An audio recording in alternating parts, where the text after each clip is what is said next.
niatnya dua. Yang pertama niat menghilangkan hadas, yang pertama. Yang kedua, kalau wudhu itu niat menghilangkan, menghapus dosa-dosa yang pernah Anda lakukan. Apa Gus? Saya sudah lupa Gus saking banyaknya. Sudah usah, pokoknya ya Allah ya Rob, pokoknya saya pernah melakukan dosa, ampuni dosa saya. Itu kalau wudhu punya niatan dua. Sebenarnya ada tiga menurut Imam Ghazali.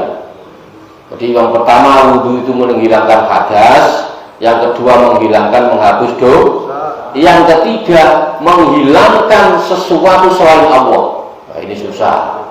Nah, ini makomnya kalau sudah naik. Nah, kalau kita pokoknya dua. Kalau wudhu niat yang pertama secara fikih menghilangkan hadas, yang kedua menghapus dosa-dosa. Pokoknya sampai moga-moga saya dengan wudhu ini dosa-dosa saya diampuni. Innallaha yuhibbul mutawwabina wa yuhibbul mutatahhirin. Allah itu mencintai hamba-hambanya yang mau bertobat. Maka sampai kalau ingin tahu ciri orang yang dicintai Allah, asal sampai tobat pasti dicintai Allah. Lah orang kalau sudah dicintai beres Pak. Beres apa beres? Sampai mencintai anak sampean, iya. Minta apa saja dikasih apa enggak? Dikasih. Sampean punya anak, minta apa saja kalau sampean punya pasti dikasih. Itu kenapa? Karena sampean mencintai. Maka kalau sampean mau tobat, Allah pasti mencintai orang-orang yang bertobat. Berarti sampean minta apa saja dikasih. Nah, cuman pertanyaannya, Gus, saya minta sudah lama nggak dikasih-kasih. Minta sudah lama nggak dikasih. Nah, itu pertanyaannya, tobatnya tobat kalau misalnya ada kapok lombok apa enggak, apa sekedar tobat yang serius, berdoanya yang serius. Maka saya sering katakan, jangan kira doa sampean itu sia-sia, karena Tuhanmu bukan zat yang pelupa. Jadi jangan mengira sampai doa selama ini itu sia-sia. Tuhanmu bukan zat yang pelupa. Nah, kalau sampai lupa, sekarang doa A, besok sudah doa B. Kalau berdoa itu yang konsisten. Doa sekarang, ya Allah minta rezeki, besok pindah. Minta apa lagi? Besok pindah lagi, besok pindah. Nah, tinggal konsisten. Malaikatnya bingung, kemarin minta motor kok sekarang malah minta macam-macam. Nah, kalau doa itu yang konsisten, bismillah saya pokoknya minta motor, itu sudah motor saja. Nah, biasanya kan minta motor, minta sopirnya, minta etolnya, kepanjangan ya. Sudah minta mobil, minta etolnya, minta bensinnya. Pokoknya fokus, latihan doa fokus. Wasirul hadil kimia. Adapun rahasianya kimia antar ji'a minat dunia ila Allahi kama qala subhanahu wa ta'ala. Sedangkan rahasia kimia ini, rahasia perubahan ini, kimia itu adalah proses ya. Rahasia proses ini adalah hendaknya kamu kembali dari dunia ini menuju Allah Subhanahu wa ta'ala. Menuju Allah Subhanahu wa ta'ala. Itu tujuan kita berproses dari lahir sampai nanti meninggal, itu prosesnya adalah dari dunia menuju kepada Allah Subhanahu wa ta'ala. Kama qala subhanahu wa ta'ala wa tabattal ilaihi tabdila. Nah, ini sampean wa tabattal dan apa ini tabattal tekun ya. Tekunlah kamu ya. Tabdila, tekunlah, benar-benar tekun Anda beribadah kepada Allah Subhanahu wa ta'ala. Sampean kalau ibadah yang tekun. Nah, tekun itu memang syarat apapun itu orang tidak bisa, orang secara ininya tidak bisa apa-apa itu kalau tekun jadi. Mau sampean ada anak sekolah secara kapasitas akalnya standar, tapi karena dia tekun, dia menguasai. Ada orang jualan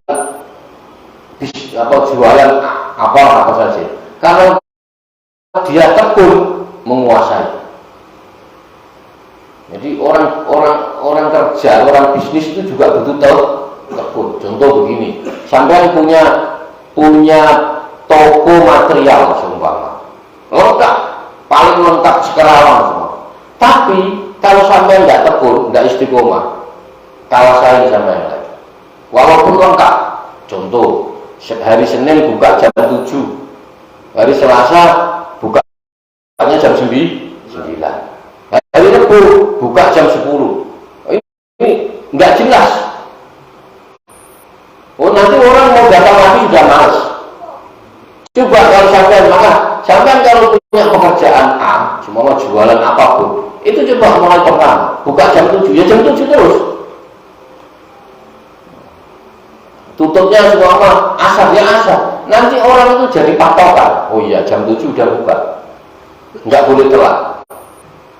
Nah, maka ketekunan itu penting. Sama kita beribadah kepada Allah Subhanahu wa Ta'ala, itu juga butuh tekun. Contohnya sholat subuh umpama jam 5, jam 5, kalau bisa jam 5 terus, kalau bisa. Nah, enggak, sholat subuh kadang jam 5, kadang setengah 6, kadang jam 8. Loh, kok jam 8? Jadi duha tapi ada spionnya. Duha tapi ada spionnya. Ini subuhnya kesiangan, jadi duha pakai spion. Jadi coba tekun jam 7. Nah, ibadah juga begitu, sholat juga sama. Kalau tidak percaya praktek, kalau tidak percaya, memang kita ini kalau tidak praktek nggak tahu. Jadi kadang itu kita itu ngaji hanya dengar saja. Oh iya, kata Gus Wakil orang harus tekun, tapi kita nggak tekun. Ya cuma tahu saja, tapi tidak merasakan. Contoh, sampean setiap hari ngaji Al-Quran, tapi jamnya nggak ditentukan. Kadang pagi, kadang sore, kadang terserah. Tapi yang satunya ngaji Al-Quran, tapi jamnya pasti habis maghrib. Itu nanti beda. Rasanya itu beda. Walaupun yang satu setiap hari pasti baca Al-Quran, tapi waktunya berbeda. Kadang pagi, kadang siang, kadang sore, kadang malam. Tapi yang satu fokus habis maghrib.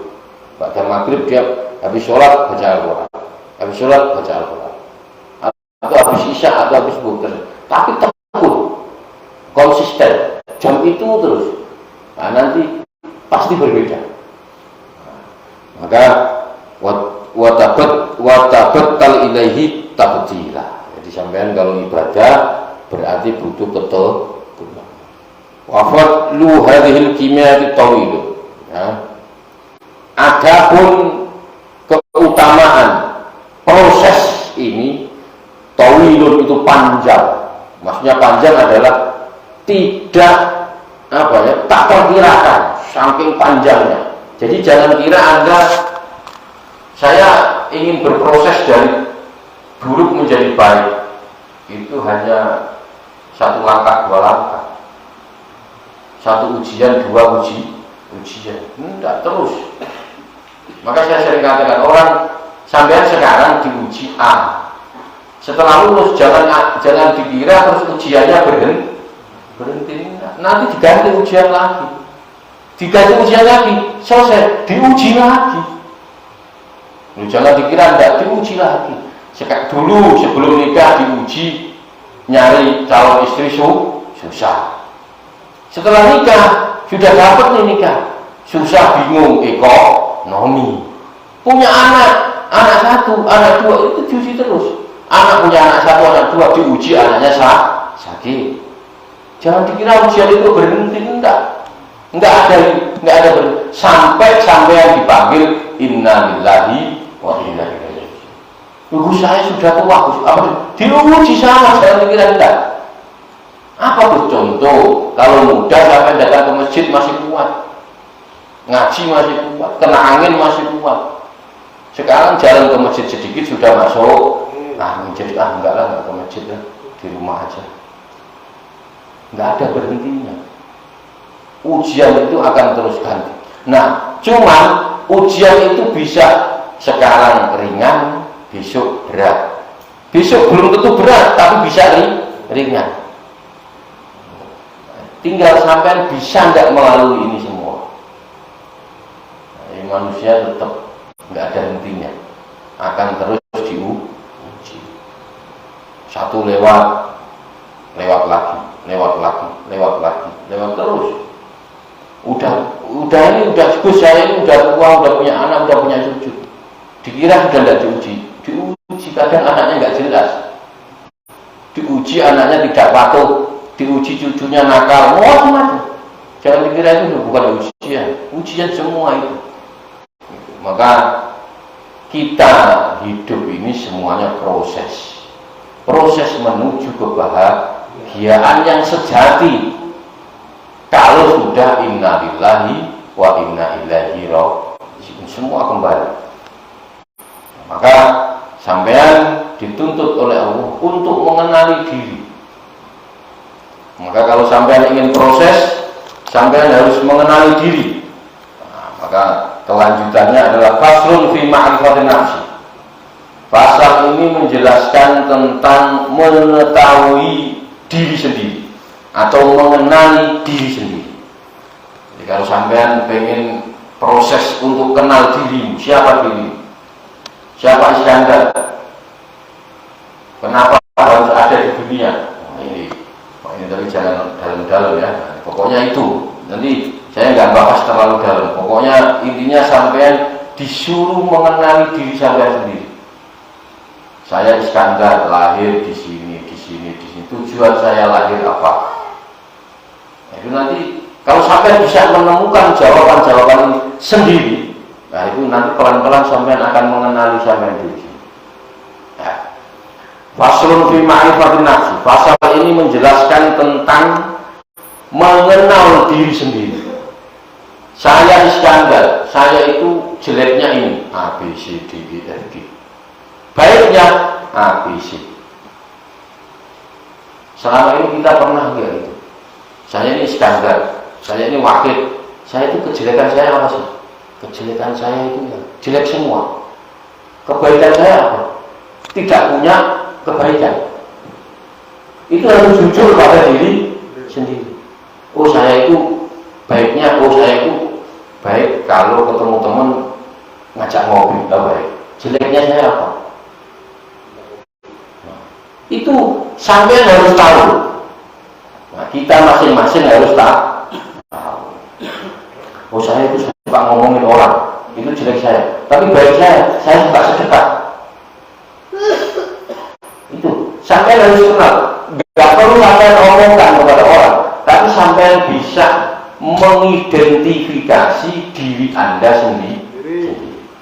Maka saya kan sering ngomong, ngaji itu tujuannya adalah mengetahui kesalahan diri sendiri. Setelah itu memperbaikinya pelan-pelan. Bukan kok saya sudah ngaji berarti yang nggak ngaji salah. Enggak. Tujuan ngaji itu untuk mencari kesalahan diri sendiri. Sampai ngaji datang ke sini, oh iya, kata Gus Wakil ini salah. Berarti sampai nggak usah ngomong.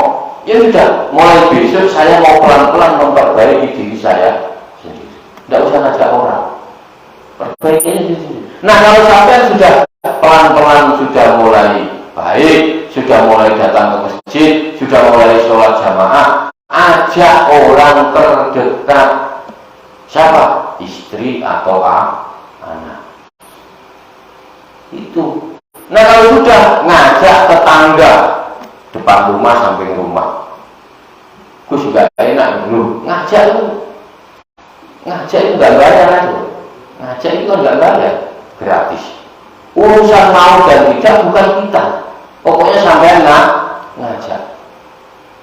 Punya kewajiban untuk ngajak. Tetangga depan juga, kan bisa basa-basi. Nah, kita masjid yuk, ngapain kayak ngopi-ngopi atau apa? Nah, kalau diajak sholat langsung biasanya malu, wong jarang ke masjid. Ya, ajak ngopi, maka saya setuju. Nanti emperan situ ngopi nggak apa-apa. Ngopi di emperan, walaupun awalnya ngopi, ngobrol atau lah ngeriung, bahas apa macam-macam tidak ada masalah. Gitu. Maka ngajak, semua orang ajak. Jangan melihat hasil. Nah, kadang kita itu tahu belum sudah susah Gus, ajak susah, belum dijalani kok susah ya enggak ada yang susah. Ngajak aja. Jangan Anda mengajak itu jangan menajik. Pokoknya sampai ngajak. Kalau kita kan nggak ada ngajak harus mau. Yang mengharuskan siapa? Kita itu kewajibannya hanya mengajak. Ya udah ngajak aja.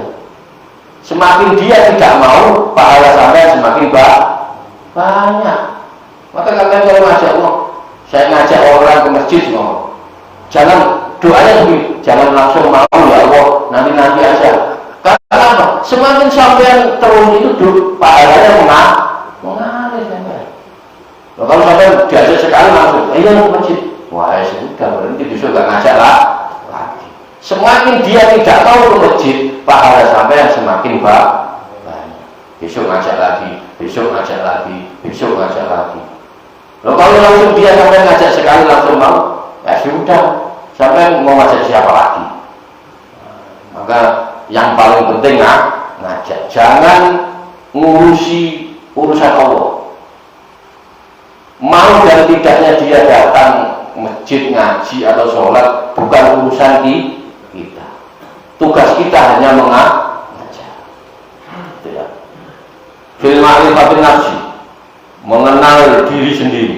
Iklam, ketahuilah anna miftaha ma'rifatillah, bahwa kunci, miftah itu artinya kunci mengenal Allah, huwa utawi ma'rifatun nafsi, itu mengenal diri sendiri. Ketahuilah bahwa kunci mengenal Allah adalah mengenal diri kita sendiri. Mengenal Allah itu harus mengenal diri sendiri. Dawuh hadisnya, man arafa nafsahu faqad arafa rabb. Jadi kalau sampai pengen kenal Allah, sampai kenal diri saya sendiri. Maksudnya kenal diri itu bagaimana tuh? Ya sampean identifikasi kita itu. Saya itu orangnya jeleknya apa, baiknya apa. Kalau sampai bisa mengidentifikasi itu, nanti kenal. Nanti udah pokoknya itu ya, jangan terlalu kedalaman. Pokoknya intinya sampean caranya sekali-sekali ngajak di depan kaca. Saya ini Iskandar, umur, lahir di sini, lahir bulan tanggal di sini, mati belum tahu. Saya ini sekarang umur sekian, identifikasi saja. Saya itu punya kebaikan A, B, C, D. Saya itu kalau diajak ngaji semangat Gus. Tapi kalau urusan ini saya kurang. Itu sampai identifikasi saja. Saya itu orangnya agak sirikan, tapi saya tidak pernah hasud, saya tidak sombong. Nah, itu sampai identifikasi. Semakin banyak sampai tahu kesalahan sampean, semakin baik. Nah, selama ini kita nggak pernah menentu itu. Ada yang pernah? Nggak pernah. Kita itu kadang hanya belajar saja, ya belajar. Masuk di kuping, udah ya hanya begitu saja lewat. Maka saya ngaji itu pelan-pelan memperbaiki, harus praktek. Kalau tidak praktek nggak merasakan. Maka saya sering katakan, mencari jawaban itu bukan dengan pertanyaan, tapi dengan menjawab. Kalau sampean dengan pertanyaan hanya puas dengan jawaban. Tapi kalau sampean menjalankan, itu sampean mendapat pengalaman. Maka ngaji, tahu sedikit jalankan. Walaupun belum bisa istiqomah, nggak apa-apa, pelan-pelan. Ini proses, lagi-lagi saya katakan proses. Kama qala subhanahu wa ta'ala, seperti dawuhnya Allah subhanahu wa ta'ala, sanurihim ayatina fil afaqi wa fi anfusihim hatta yatabayyana lahum annahul haq. Sanurihim, bakal merohake ingsun hum ing sampeyan kabeh, maksudnya ingsun Allah ya. Allah akan memperlihatkan, sanurihim, Allah akan memperlihatkan ayatina, apa, tanda-tanda kekuasaan ya. Ayatina fil afaqi. Jadi Allah itu akan memperlihatkan tanda-tanda kekuasaannya ya, kekuasaan Allah maksudnya ya. Wa fi anfusihim, kekuasaan Allah fil afaqi, di dalam ufuk macam-macam. Ufuk itu ya jagat raya ini. Wa fi anfusihim, di dalam dirimu sendiri. Nah, di dalam diri. Jadi Allah akan mengenalkan Allah akan memperlihatkan kepada mereka ya, tanda-tanda kekuasaan kami Allah maksudnya ini, di ufuk dan di dalam diri mereka sendiri. Sanurihim ayatina fil afaqi wa fi anfusihim. Jadi Allah itu nanti akan menunjukkan kekuasaannya, kemahabesarnya lewat ufuk jagat raya ini, dan ada di pribadi masing-masing kita. Maka kalau sampean pengen mengenal Allah, maka kenali diri sampean sendiri. Kalau sampean pengen mengenali Allah, maka kenali alam raya ini. Alam raya ini. Maka saya sering katakan, manusia sejatinya itu tidak punya bahasa. Bahasa manusia adalah bahasa alam.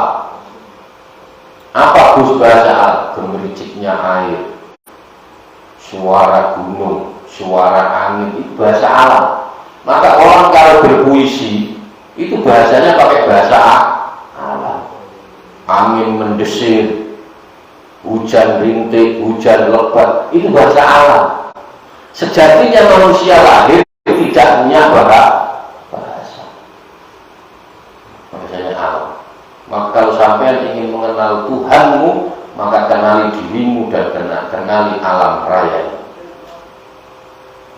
Jadi ininya dua. Kalau sampai kenal diri kita, kenal tadi contohnya, saya siapa, jelek saya mana, baik saya mana, sampai nanti lama-lama hatta yatabayyana lahum annahu al-haq. Jadi Allah akan memperlihatkan kepada mereka semua, kepada manusia, tanda-tanda kekuasaan Allah di ufuk-ufuk dan di dalam diri mereka masing-masing, mereka sendiri ya. Hatta yatabayyana, sehingga nyata ya, lahum, bagi mereka, annahu al-haq, bahwa Al-Quran adalah yang benar. Annahu itu kembalinya ke Al-Quran, al-haq itu benar.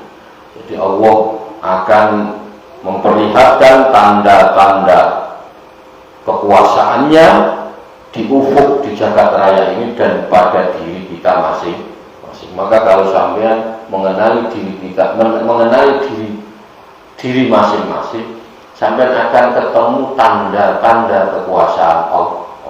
Contoh, organ tubuh manusia ini Pak, sampean ngitung apa itu? Apa namanya? Otot, saraf, itu miliaran yang ada di tubuh ini. Ya. Nah, satu saraf saja itu ada satu malaikat. satu saraf ada satu malaikat. Ada yang memompa jantung, ada yang mengalirkan darah, macam-macam. Tapi kita tidak pernah berterima kasih kepada yang ada di dalam tubuh kita. Terus kita enjoy ngopi ya ngopi, rokokan ya rokokan. Ini sampai rokokan kalau sampai masalah bilang, loh iya. Sampai tidak pernah berterima kasih pada malaikat-malaikat yang menjaga di titik-titik itu. Dalam tubuh kita ini ada miliaran saraf. Sampai kepotong saraf satu, Pak. Satu saja kalau siapa. Goyang sampai jalan begini-begini, Pak. Ya serius saya ngomong. Satu saja saraf itu enggak sambung dengan saraf yang lain. Enggak tahu, ada yang begini, ada yang begini, ini pasti. Nah, tapi kita tidak pernah memikirkan itu. Semua satu saraf dijaga satu malah. Ini contohnya. Maka kalau sampai nanti mengenali diri kita sendiri, diri masing-masing, saya siapa, ini, itu nanti larinya ke sana. Kita nggak pernah bersyukur. Kita udah diberi kesehatan ya nggak pernah bersyukur. Padahal Pak, nikmat paling nikmat itu sehat. Iya, sampean itu punya uang banyak, kalau nggak sehat ya nggak enak. Sampean punya istri cantik, kalau nggak sehat ya nggak. Ngapain itu nggak? Istrinya cantik kayak artis, tapi kita ini stroke Pak. Lalu ngapain itu Pak? Coba mau ngapain? Hah? Nggak enak. Jadi kalau sudah terserang penyakit, itu dunia rasanya ya nggak ada artinya. Iya kok enggak? Iya sampai seumpama kena sakit kepala saja, darah tinggi semua. Di depan ada sate sama durian. Mau makan, takut KO, nggak makan, enggak ya. Ada sate sama durian. Coba. Kalau penyakit sudah bersarang di badan ini, dunia itu sudah tidak enak dunia. Tidak enak dunia, sudah enak. Punya istri cantik ya cuma melihat doang. Ngapain? Tahiyat sudah nggak jelas. Tahiyatnya aku nggak beri-beri, nggak beri-beri, nggak enak. Punya duit banyak yang nggak pakai. Apa? Maka syukuri sekarang yang sampai bisa berjalan dari rumah menuju masjid, bisa rokokan nggak kena paru, ngopi tiap hari gelasnya plastik. Gelas plastik ini kalau dihitung kedokteran penyakit Pak. Sudah gelasnya plastik, airnya air termos dari ini penyakit semua. Air kalau sampai mau kopi yang benar, kopi yang benar. Kepanasan suhu air itu harus di atas derajat sekian. Kopinya tidak kopi sasetan, kopi asli. Kalau kopi sasetan ini kopi campuran. Maka itu penyakit semua. Gelasnya gelas plastik. Ketika gini ada mengeluh penyakit. Tapi kita kan nikmat karena sehat. Kalau pakai standar kedokteran, kita ini divonis penyakitan semua. Sudah kopinya sasetan, airnya belum mendidih, gelasnya plastik. Nasib kita ini. Tapi karena kita mau nikmati, enjoy, kita bahagia, beres urusan. Ya benar. Nah ini syukuri, kita harus mensyukuri ini sampai kita masih ditakdir sehat, masih ditakdir bisa ngopi, masih ditakdir bisa rokokan. Nah, maksud saya adalah syukur ini, menikmati ini jangan sampai meninggalkan ibadah.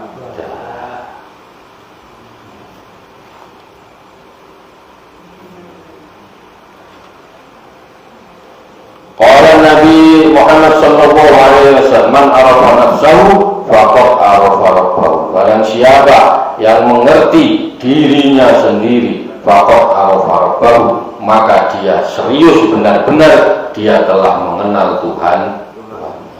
Kalau sampean mengenal diri, siapa saya, lahir di mana, ini siapa, ini macam-macam itu, maka sampai nanti pelan-pelan toba, Quran toba, dari satu tingkatan menuju tingkatan yang lain, sampai innalillahi wa inna ilaihi raji'un.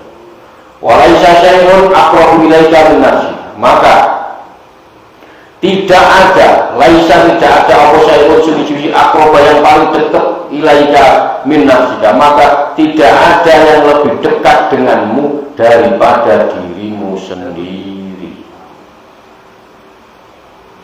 Nggak ada yang paling dekat kecuali diri kita sendiri. Oh iya, sampai bilang istri saya paling dekat, sampai nanti mati nggak mungkin istri ikut masuk